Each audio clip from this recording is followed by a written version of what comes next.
महान का उत्सव मनाया जा रहा था। सभी व्यस्त थे घर में। उस समय तृणावर्त आया और कंस के द्वारा भेजा गया था तृणावर्त। मैया बैठी है पीढ़ा पर।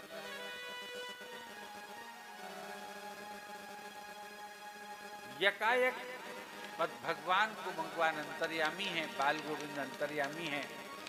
उनको लगा कि कंस का भेजा हुआ तृणावर्त नाम का महान दैत्य आ रहा है। तृणावर्त का अर्थ क्या है? तिनकों से चारों तरफ, जो आपने देखा होगा अभी विदेशों में, विशेष रूप से अमेरिका में बड़े बड़े बवंडर उठते हैं, गोल गोल हवाएं। और हमारे यहाँ ब्रज में भी गांव में गर्मी के दिनों में इस तरह से चक्रवात हवाएं जिन्हें बोलते हैं, गोल गोल हवाएं। और बहुत से तिनके आंधी को, और बहुत से उनको, हमारे यहाँ ब्रज में उनको भूत प्रेत भी कहते हैं। और वास्तव में वो वायु रूप भूत प्रेत होते भी हैं। वो उसी का रूप बना करके तृणावर्त आया है कि मैं जाऊंगा और जाकर के उस बच्चे को मार दूंगा, समाप्त कर दूंगा। कंस से छाती ठोक करके आया था कि महाराज तुमने अब याद किया मुझे तीसरे नंबर पर, अगर पूतना से पहले भेज देते तो बेचारी वो काय को मरती। बोलिए वृंदावन बिहारी लाल की जय। आपकी सेवा कर रही होती, लड्डू कचौड़ी कंस को परोस परोस कर खिला रही होती। छाती ठोक करके आया था कि मैं मारूंगा। भगवान को मालूम हो गया कि आ रहा है।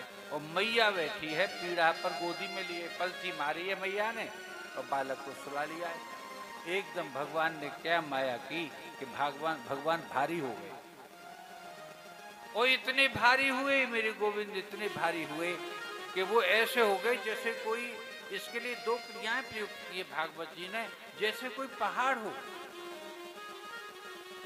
गिर माने पहाड़ और कूट माने छोटा पहाड़, पत्थर।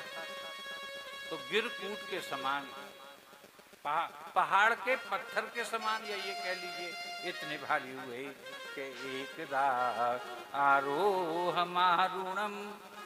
भागवत जी कहती हैं, बड़ी सुंदर लीला है कि एकदा आरोहमारुणम और लालयंती सुताम सती। देखिए ये दो विशेषण प्रयोग कर दिए घटना के लिए। कृष्ण दो पहलवान थे, उनको सती कह दिया यशोदा मैया को, कि वो लालन कर रही है। एक दो चीज होती है बच्चों के परवरिश करने में। एक तो पालन होता है कि समय पर दूध देना बच्चे को, समय पर पानी देना, समय पर नहलाना, समय पर धुलाना, और समय पर अपना आंचल पिलाना, या ऊपर का दूध पानी खाना, भोजन जो कुछ भी खाता है बालक उसे देना। ये तो होता है पालन करना, पालना। लेकिन एक होता है लालयंती, माने कुछ कारना, दुलारना, कभी कंठ से लगा रहे मारे हेज के, प्यार के। जैसे कि पक्षिणी अपने अंडे को सेती है तो उसमें भोजन नहीं देती उसे, अपितु वो अपनी गर्मी देती है, अपनी हीट देती है, अपना एक तरह से एक भाव देती है पक्षी पने का, एक प्यार देती है पक्षी पने का। बोलिए वृंदावन बिहारी लाल। तो एकदा आरोहमारुणम और लालयंती सुतम सती। अपने पुत्र को वो सती, भगवान कृष्ण को वो सती लालयंती, कभी गले से लगाती हैं, कभी सुंदर रूप देख के पुचकारती हैं, कभी गाल पे अपना उसका मुख रख लेती हैं। क्यों न हो इतनी उम्र के बाद वही भगवान को पुत्र रूप में उन्होंने प्राप्त किया है। तो भगवान ने क्या माया की, क्या, और वो ये निश्चित था कि कितना ही बड़ा दैत्य था। अगर वो गोदी में जब तक रहता, जब तक भगवान मैया की गोदी में रहते, तब तक उसकी हिम्मत नहीं थी तो उसको छू लेता। क्योंकि सती को छुआ नहीं, उससे पहली मौत हो जाती, उसकी बढ़ जाता। क्योंकि भूत प्रेत सतियों से डरते हैं। सतियों को और सत्पुरुषों को भूत प्रेत गिड़गिड़ा करके समस्या का समाधान तो कर सकते हैं, लेकिन उनको छू नहीं सकते। छुएंगे तो काम तमाम है उनका। तो भगवान ने अपनी माया की मैया के गोद में जा करके गई। मैया के गोद में रह करके मैं ये लीला नहीं कर सकता, इसे मार नहीं सकता। और ये मैया के हाथों मरना, इसका लिखा नहीं है, मेरे हाथों लिखा है। और मैया सती है। और इतनी तेजस्विनी है और मेरे स्पर्श से आकर के और भी ज्यादा पूर्णमयी हो गई है। इसलिए भगवान ने क्या कहा, क्या किया कि मैया से अलग होने का उपाय शुरू कर दिया। देखिए भागवत जी जो कहती है उसको कहना पड़ेगा कि गरिमाणम शिशोढ़ुम, वो बालक भारी हो गए और नसे हे गिरकूटवत, और इतने भारी हुए कि पहाड़ की तरह से मैया पे सहे नहीं जा रहे हैं।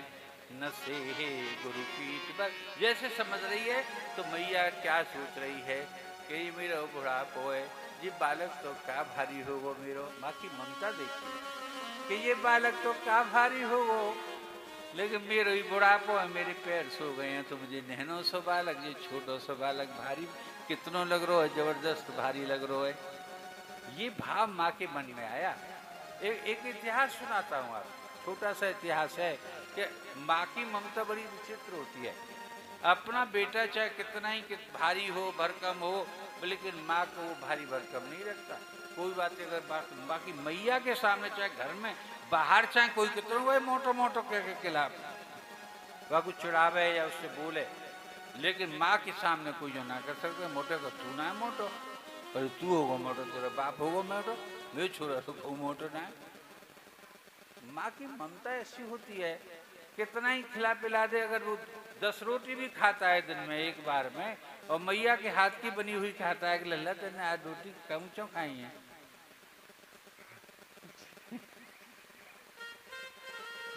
हाँ नाप के खाई है